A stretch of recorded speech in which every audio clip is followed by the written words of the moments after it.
नमस्कार, आदाब, जय हिंद, सत श्री अकाल। मैं फ़हीम खान। दोस्तों, हाल ही में अर्नब गोस्वामी की व्हाट्सएप चैटिंग्स जो 500 पन्नों की थी वो लीक हो गई है। उसमें बालाकोट एयर स्ट्राइक और आर्टिकल 370 और पुलवामा में जो हमला हुआ जिसमें हमारे 40 प्लस जवान शहीद हो गए, उस सब की जानकारी अर्नब गोस्वामी के पास पहले से ही मौजूद थी। जी हाँ दोस्तों, पूरी खबर आज आपको बताएंगे क्योंकि बहुत से लोगों ने ये दावा किया है कि अर्नब गोस्वामी बहुत अच्छे पत्रकार हैं, जिसके लिए हमारे गृह मंत्री अमित शाह जी, भारतीय जनता पार्टी के बड़े बड़े सरकारी पदों पर बैठे नेता ये दावा करते थे कि अर्नब गोस्वामी जैसा पत्रकार मान लीजिए पूरी दुनिया में नहीं है।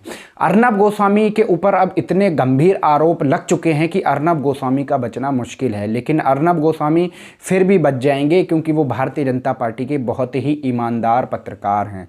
जी हाँ दोस्तों, अर्नब गोस्वामी की जो चैटिंग्स थी वो चैटिंग्स 500 पन्नों की बार के सीईओ यानी कि पार्थदास गुप्ता की जो फ़ोन की चैटिंग्स थी उनको गिरफ्तार करने के बाद उनका फ़ोन जब्त कर लिया था और जब्त करने के बाद उसकी जो चैटिंग है व्हाट्सएप की वो अर्नब गोस्वामी के साथ चेक करी गई। तो उस चैटिंग्स में अर्नब गोस्वामी ने पुलवामा हमला और आर्टिकल 370 और बालाकोट एयर स्ट्राइक के बारे में अर्नब गोस्वामी को पहले से ही पता थी। जी हाँ दोस्तों, क्या है पूरा मामला आगे विस्तार से जानेंगे, तो वीडियो को आखिर तक ज़रूर देखें और ख़बर अच्छी लगे तो लाइक कर दें और चैनल को सब्सक्राइब कर दें। तो सबसे पहले जान लेते हैं दोस्तों कि अर्नब गोस्वामी को पहले से दे दी गई थी बालाकोट की सूचना। लीक चैट से उठ रहे हैं सवाल, यानी कि अर्नब गोस्वामी को क्या वाकई में बालाकोट एयर स्ट्राइक की आर्टिकल 370 की पुलवामा में हमले की ये साजिश के बारे में पता था?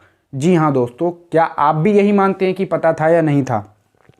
ये व्हाट्सएप चैट टीआरपी स्कैम मामले में दायर की गई सप्लीमेंट्री चार्जशीट का ही एक हिस्सा है। समझ सकते हैं दोस्तों आप कि अर्नब गोस्वामी कितनी गहराई से अब पूरे फंस चुके हैं। दोस्तों, रिपब्लिक टीवी के editor and chief Arnab Goswami और बार्क के सीईओ पार्थोदास गुप्ता की सामने आई कथित व्हाट्सएप चैटिंग से कई चौंका देने वाली चिंताजनक बातें सामने आई हैं। इन बातों से संकेत मिलते हैं कि अर्नब गोस्वामी को पहले से ही बालाकोट एयर स्ट्राइक और जम्मू कश्मीर से आर्टिकल 370 हटाए जाने की जानकारी थी।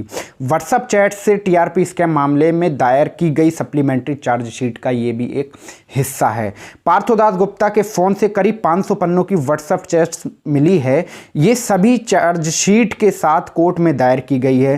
पार्थोदास गुप्ता को टीआरपी स्कैम मामले में पिछले साल दिसंबर में गिरफ्तार किया गया था और उसी समय उनका फ़ोन भी जब्त कर लिया गया था, जिसमें अर्नब गोस्वामी के रिश्ते जो है पार्थोदास गुप्ता के साथ कितने खतरनाक वाले दिख रहे हैं, जिसमें आर्टिकल 370 हो या फिर बालाकोट एयर स्ट्राइक हो या फिर हमारे पुलवामा में जो जवान शहीद हुए उनके ऊपर भी पहले से ये लोग, इन्हें सबको पता था कि क्या होने वाला है। तो इसी को लेकर के उनकी 500 पन्नों की अर्नब गोस्वामी की जो व्हाट्सएप चैट लीक हुई है वो हम लोग हर रोज़ थोड़ा थोड़ा करके पढ़ रहे हैं, जिसमें से कुछ अहम टॉपिक उठा करके आपके सामने रख रहे हैं। तो आप लोग ज़रूर हमारे चैनल से जुड़े, जिससे आपको रोज़ अपडेट मिलती रहेगी ऐसी अच्छी अच्छी खबरें जो आप तक पहुंचनी चाहिए। जी हाँ दोस्तों, सबसे पहले जान लेते हैं कि कथित चैट्स में अर्नब गोस्वामी अपने प्रतिबंधित चैनल की टीआरपी रेटिंग के बारे में शिकायत कर रहे हैं, जबकि पार्थदास गुप्ता उनके telecom regulatory authority of India TRAI की शिकायत करते हैं और प्रधानमंत्री कार्यालय में एडवाइज़र का पद लेने में अर्नब गोस्वामी की मदद मांगते हैं। मतलब समझ सकते हैं दोस्तों, यहाँ पर अर्नब गोस्वामी जो है लोगों को पीएम यानी कि प्रधानमंत्री कार्यालय में एडवाइजरी की नौकरी दिलवा रहे हैं। लेकिन इन चैट्स में जो बातचीत सबसे ज़्यादा विवादित और हैरान करने वाली है उसमें अर्नब गोस्वामी और दास गुप्ता पुलवामा हमले, बालाकोट स्ट्राइक और आर्टिकल 370 का जिक्र कर रहे हैं। दोस्तों, ये क्या सुन रहे हैं आप कि यहाँ पर पार्थोदास गुप्ता और अर्नब गोस्वामी जो पुलवामा में हमला हुआ था उससे पहले बात कर रहे हैं कि क्या होने वाला है। तो इसी को लेकर के क्या अर्नब गोस्वामी को बालाकोट की जानकारी पहले से ही थी?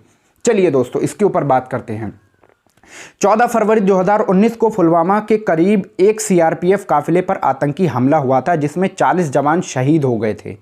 उस दिन पार्थदास गुप्ता के साथ अपनी कथित बातचीत में अर्नब गोस्वामी पहले कहते हैं कि उनका चैनल कश्मीर में एक साल के सबसे बड़े आतंकी हमले पर 20 मिनट आगे चल रहा है। यानी कि वो ये बताना चाह रहे थे गुप्ता को कि हमारा चैनल जो है कवरेज में, यानी कि उनकी कवरेज करने में सबसे आगे चल रहा है, यानी कि 20 मिनट पहले चल रहा है। फिर अर्नब गोस्वामी कथित तौर पर अपने चैनल की कवरेज पर कहते हैं इस मामले पर जीत गए, यानी कि वो कहते हैं कि हम 20 मिनट पहले आए और हम इस मामले पर जीत गए हैं टीआरपी स्कैम के लिए, यानी कि टीआरपी बनाने के लिए वो जो हमला हुआ था उसकी कवरेज करने में 20 मिनट पहले चले गए, जिस वजह से वो जीत गए हैं।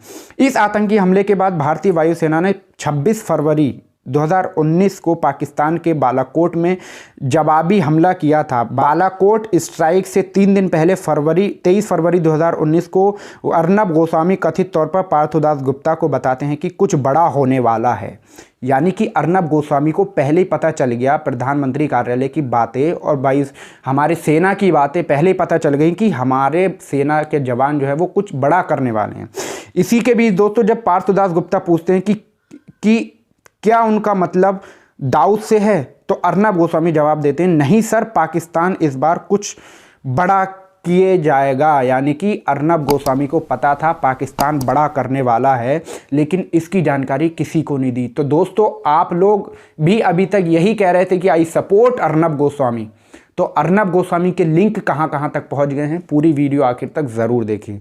पार्थोदास गुप्ता जवाब देते हैं कि ये अच्छा है और फिर कहते हैं इस सीज़न में बिग मैन के लिए अच्छा है, यानी कि बिग मैन कौन है ये तो मुझे बताने की ज़रूरत नहीं है, वो फिर चुनाव जीत जाएंगे।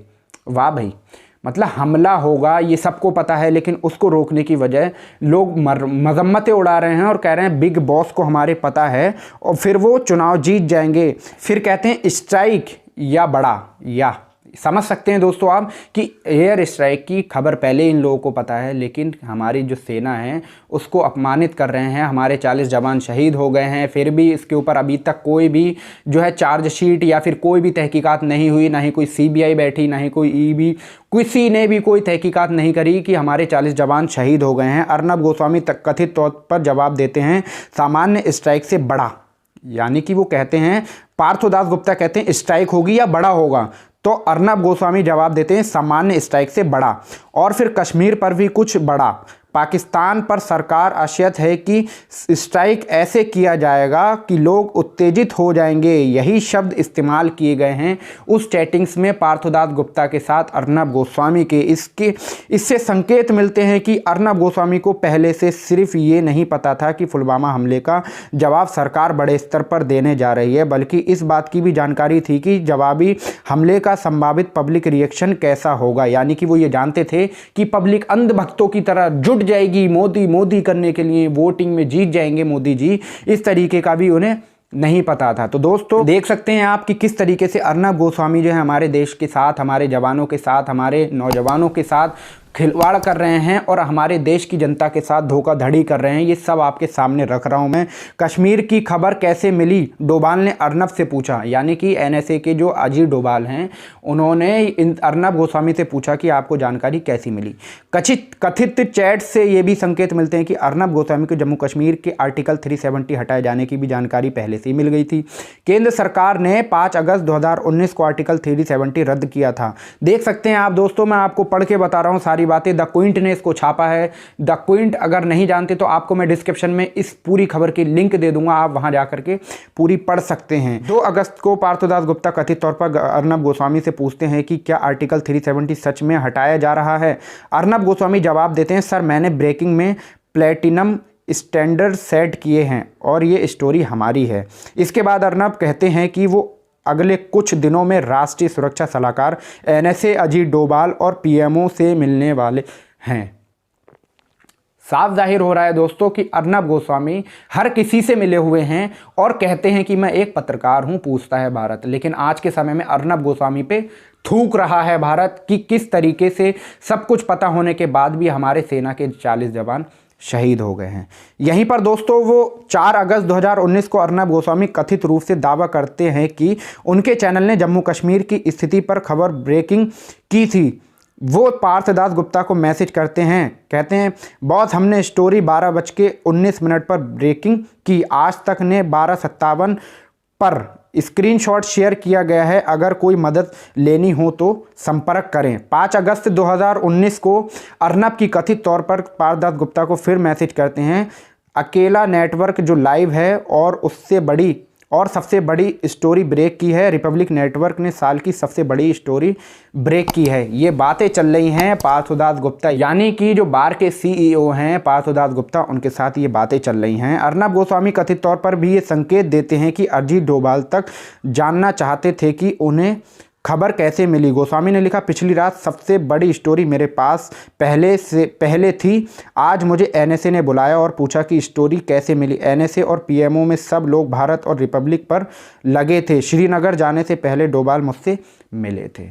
अब दोस्तों मैं इसके आगे कुछ नहीं कहना चाहूँगा, मैं तो बस ये कहना चाहूँगा, जो कल तक आप लोग ये कह रहे थे कि आई सपोर्ट अर्नब गोस्वामी को मिस्टर नाइक के मामले में भी अगर पकड़ा गया तो लोग ये आरोप लगा रहे थे कि मुख्यमंत्री उद्धव ठाकरे की जवाबी कार्रवाई है, लेकिन ये कार्रवाई कुछ और है। ऐसे लोगों को जेल में डालना चाहिए जो देश के साथ खिलवाड़ कर रहे हैं, लेकिन इनके ऊपर कोई एनएसए नहीं लगेगा, कोई यूएपी में नहीं लगेगा। अगर लगा रहे हैं तो हमारे देश के किसानों के ऊपर लगा रहे हैं ताकि वो डर कर अपने घरों में बैठ जाए, ना निकलें। लेकिन किसान आज डटा हुआ है और डटा रहेगा, क्योंकि जब तक ये तानाशाही बढ़ती रहेगी किसान और आगे बढ़ता रहेगा। देख लिया दोस्तों आपने कि अर्नब गोस्वामी इतने बड़े दलाल पत्रकार हैं जिनकी वजह से हमारे 40 जवान वीरगति को प्राप्त हो गए, लेकिन इनको कुछ भी नहीं महसूस हुआ। इन्हें सिर्फ अपनी टीआरपी से मतलब है, इन्हें एडवर्टाइजमेंट से मतलब है, इन्हें सिर्फ हमारे देश की जनता से खिलवाड़ करने में मतलब है। समझ सकते हैं कि इन्होंने हमारे देश को बर्बाद कर दिया। तो दोस्तों इस सारी खबर को लेकर के आपकी कोई राय हो तो नीचे कमेंट सेक्शन में आप हमें अपनी राय ज़रूर दें, और ऐसी तमाम खबरों के लिए हमारे चैनल को सब्सक्राइब करें। मिलते हैं अगली वीडियो में, तब तक के लिए आप अपना ख्याल रखें। धन्यवाद। जय हिंद।